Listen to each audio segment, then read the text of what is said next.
Storytelling is ingrained in our DNA.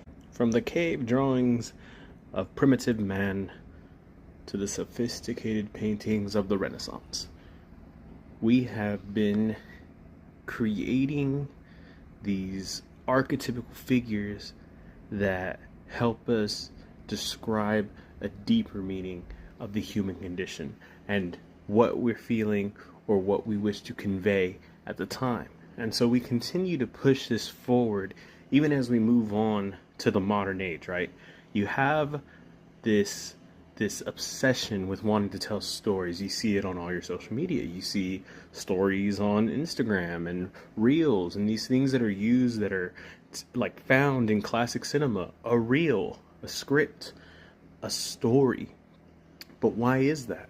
Well, in this book that I'm reading by Carl Jung called Man and His Symbols, it proposes this idea that the conscious mind and the subconscious mind are working almost as a split personality within one's being or psyche, right? And so what we're constantly doing is we're creating these heroes and villains and different points of interest and aim when we're trying to take in the information that we're focused on, but it's also building these elaborate landscapes of meaning on the things that we're not so focused on. So like you might be looking at a sign and you might read something and that sign gives you aim or direction, but then you don't take into account the other vast amount of information that's happening beyond the sign, like colors, time of day, and all these different things.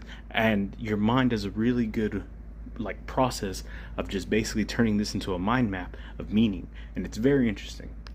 This is why when it comes to iconography, things like the McDonald's logo or the Coca-Cola logo or Subway, they all have different meanings but also concrete meanings, right? So like McDonald's, you think, okay, burgers, and then, Coca-Cola, you think drink, fizzy, sweet, and then, Subway, you get Subway sandwiches, right?